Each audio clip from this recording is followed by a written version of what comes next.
मांग संख्या 30 जनजातीय क्षेत्रीय विकास विभाग, इस पर चर्चा करते हुए मैं आपसे निवेदन करना चाहता हूं कि ट्राइबल एरिया आपका जिला बांसवाड़ा, डूंगरपुर, प्रतापगढ़ और उदयपुर के 6 पंचायत समितियां और सिरोही जिले की आबू रोड और पेंडवाड़ा पंचायत समिति, इस एरिया को मिला करके रहने वाले वहां के आदिवासियों के लिए, उनके विकास के लिए ट्राइबल एरिया डेवलपमेंट डिपार्टमेंट बनाया गया। और ये डिपार्टमेंट 1975 में गठित होकर के ये व्यवस्था की गई थी कि ट्राइबलों के विकास के लिए एक ट्राइबल एरिया डेवलपमेंट कमिश्नर का पद होगा और वो ट्राइबल एरिया डेवलपमेंट कमिश्नर समय समय पर ट्राइबलों के बीच में जाएगा, पंचायत समितियों की बैठक में जाएगा और ट्राइबलों की विभिन्न प्रकार की समस्याओं की जानकारी करेगा और वो सरकार को सलाह दे करके उस समस्याओं का समाधान किया जाएगा। लेकिन इस डिपार्टमेंट के बढ़ने के बाद भी कोई भी कमिश्नर, मैं सन 65 से बराबर पंचायत समिति में जाता रहा हूं, कोई भी कमिश्नर पंचायत समिति बैठक में नहीं आया। इससे क्या हुआ कि ट्राइबलों की समस्याएं सरकार तक पहुंचनी चाहिए, वो नहीं पहुंची और नहीं पहुंची तो उसके समाधान का रास्ता भी कोई नहीं ढूंढ पाया। माननीय सभापति महोदय, आजादी के पहले ये एरिया जो ट्राइबल एरिया कहलाता है, वहां पर ना कोई सड़क थी, ना शिक्षा की कोई संस्थान थी, ना बिजली थी और न चिकित्सा सुविधा थी। लेकिन आजादी के बाद भी, ये डिपार्टमेंट बनने के बाद भी ट्राइबल एरिया के विकास में सड़कें बनी हैं और सड़कें प्रधानमंत्री सड़क योजना के अंतर्गत पहले 250 तक के रेवेन्यू विलेज और बाद में दूसरे चरण में 250 तक के हेमलेट और हैबिटेशन को भी सड़कों से जोड़ा गया। इससे ट्राइबल एरिया में सड़कों की सुविधाएं हुई हैं और आवागमन के साधनों की भी सुविधा हुई है। सभापति महोदय, चिकित्सा के क्षेत्र में भी सब सेंटर, पीएचसी, सीएचसी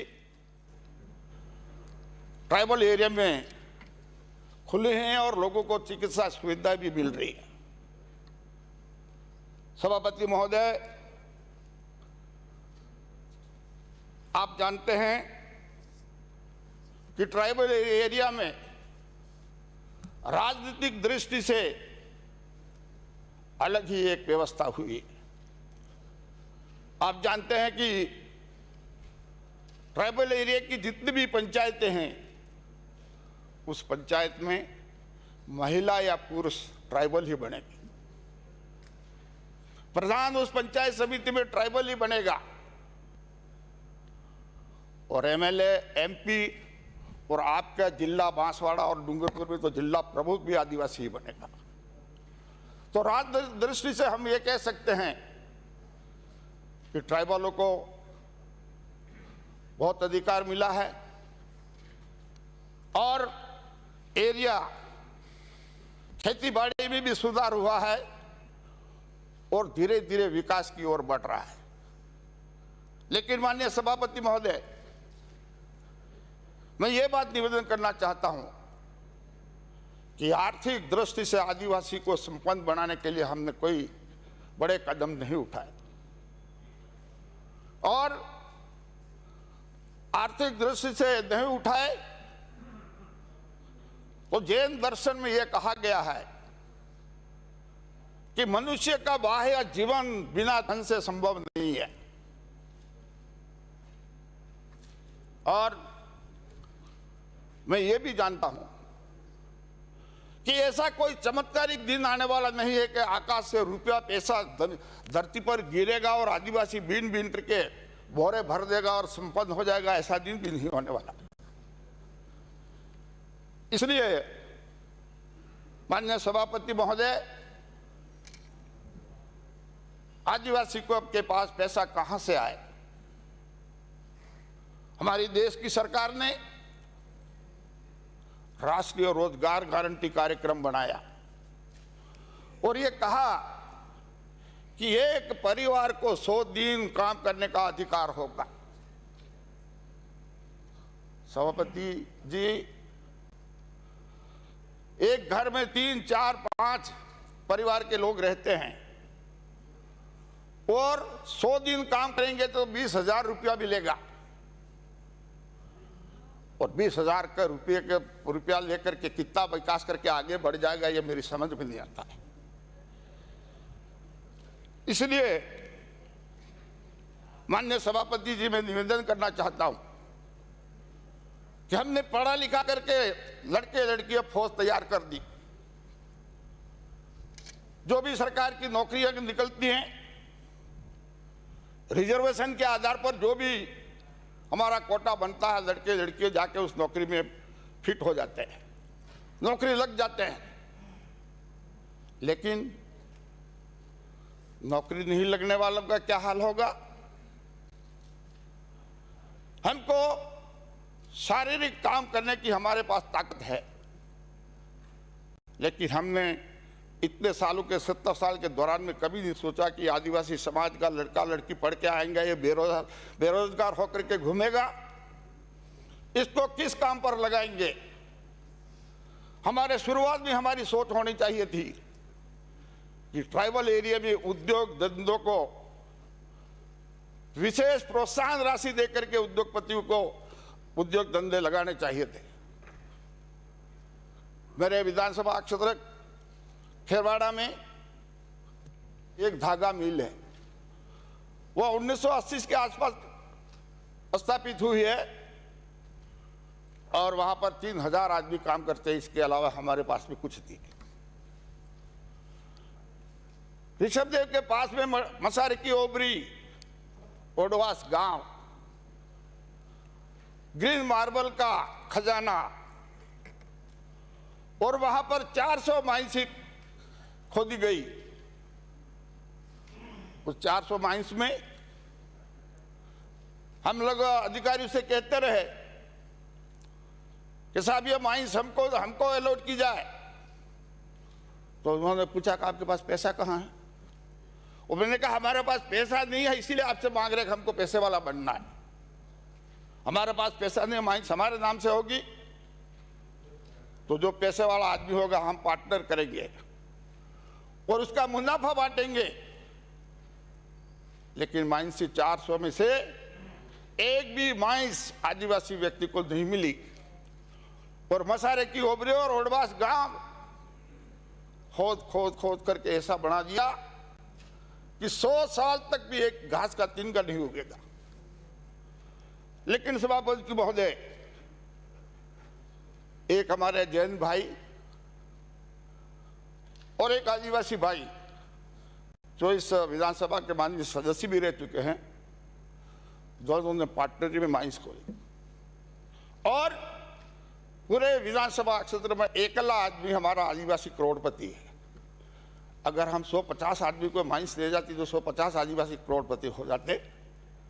लेकिन हमारी माइंस की कोई पॉलिसी थी, वो माइंस मद्रास के लोग लेके चले गए खोद के, कलकत्ता के लोग खोल के चले गए और बंबई के लोग भी खोद करके पैसा लेकर चले गए। आज माइंस बंद और 70 के आसपास माइंस चल रही है। तो हमको 200 रुपया मजदूरी मिलती थी, वो भी बंद हो गई। इसलिए सभापति महोदय, मेरा आपसे निवेदन है कि लोगों को रोजगार देना है तो हमको ट्राइबल एरिया के लिए उद्योग नीति लानी पड़ेगी, उद्योग खोलने पड़ेंगे और लोगों को रोजगार देकर के पैसा बनाना पड़ेगा उनके पास में। माननीय सभापति महोदय,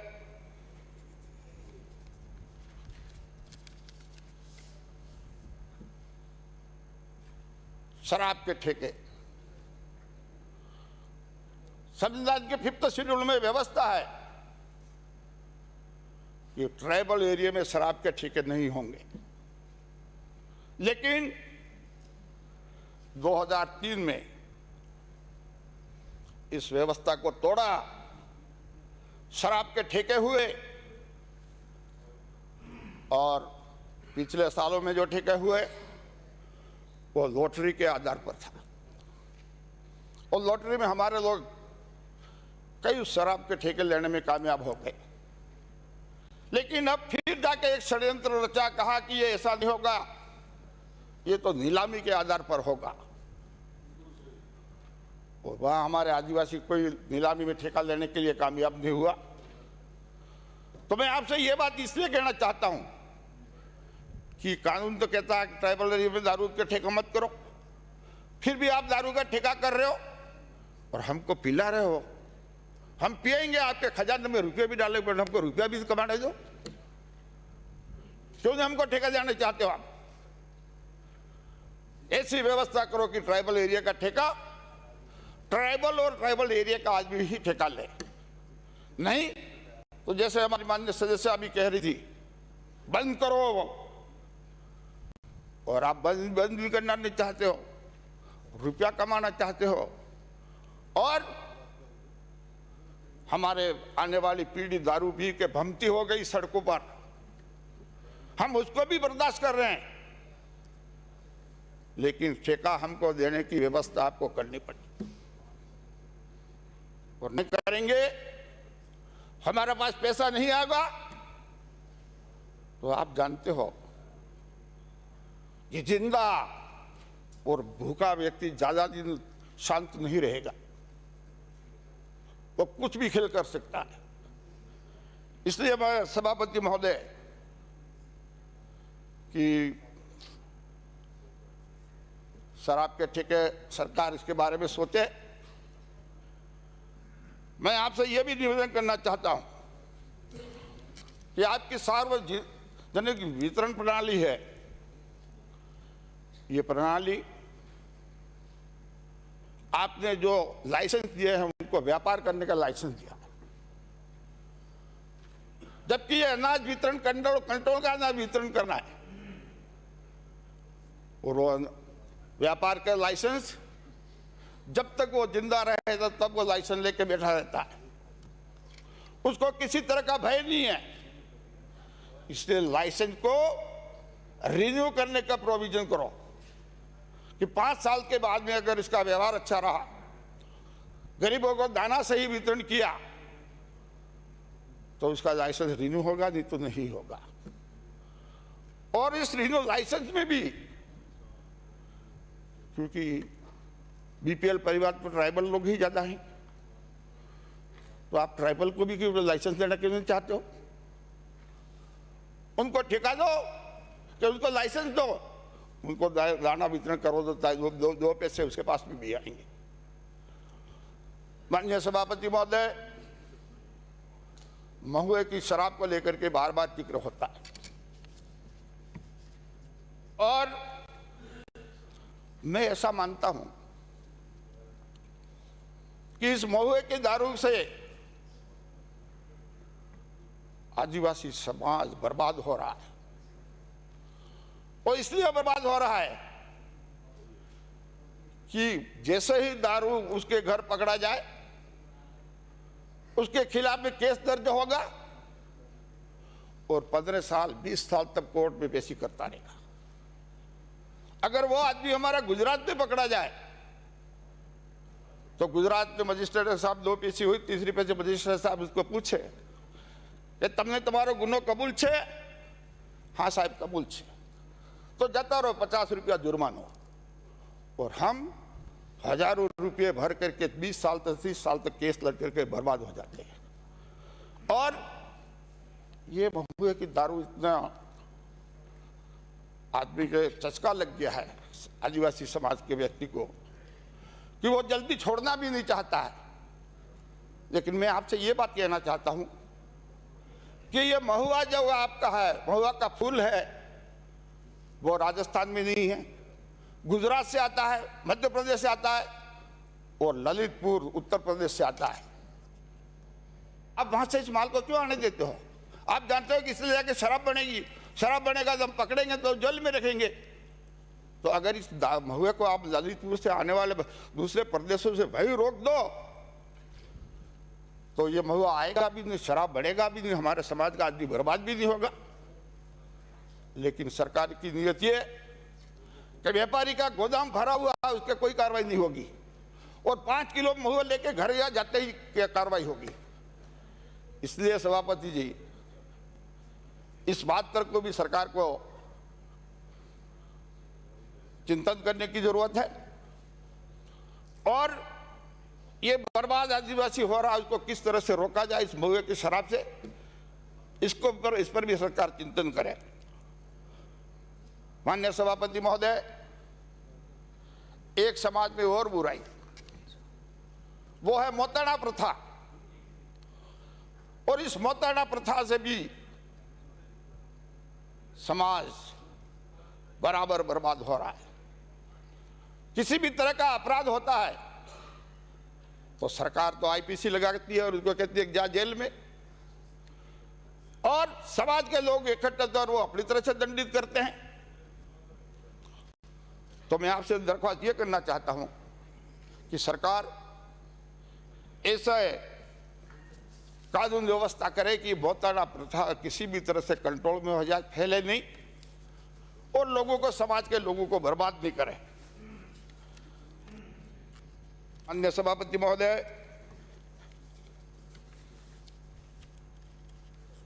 बार बार हम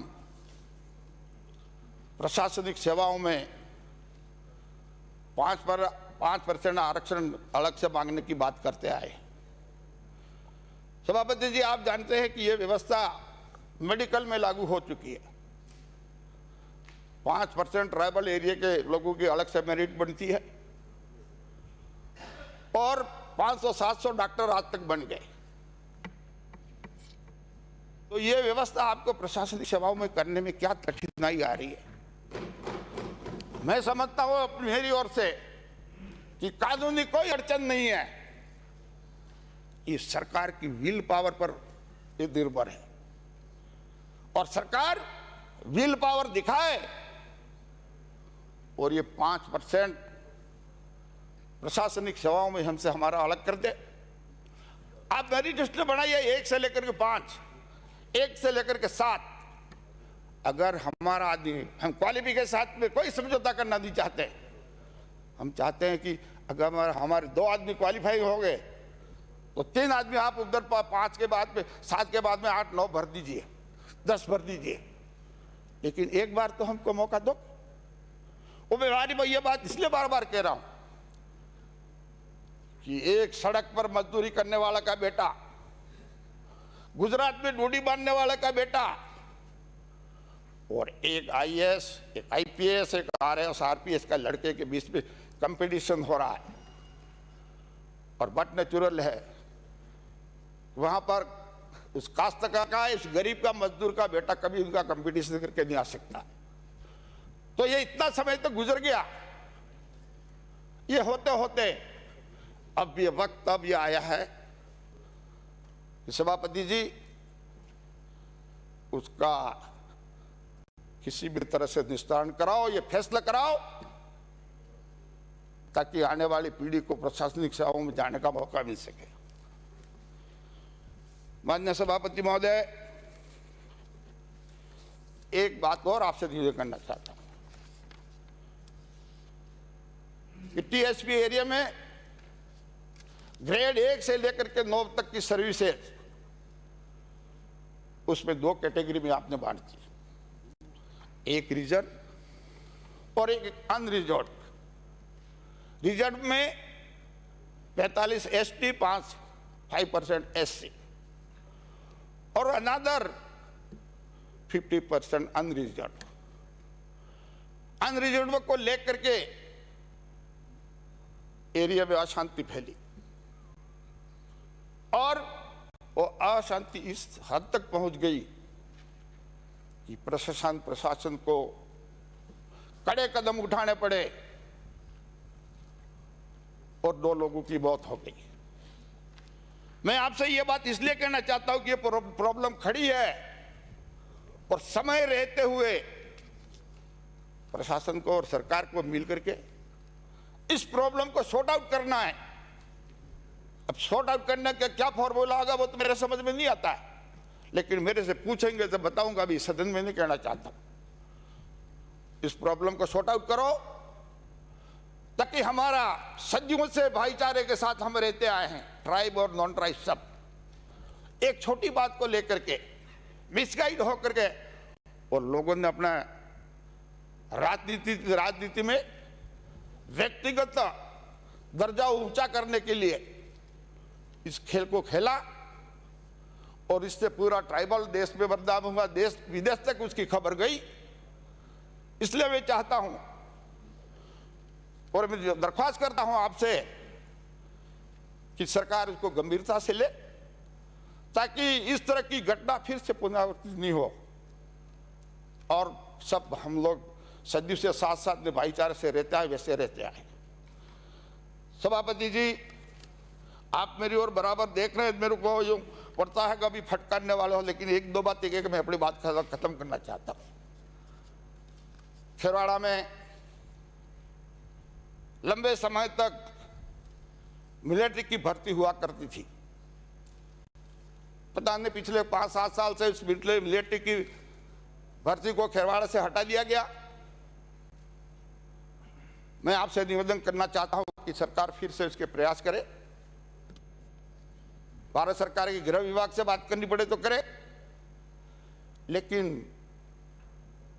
मिलिट्री में भर्ती होने वाले कैंप वहां से फिर से खेरवाड़ा में लगाए जावे ताकि नौजवान हमारे जो भी पढ़ा लिखा जो भी आ रहा है उसको फौज में जाने का अवसर मिले।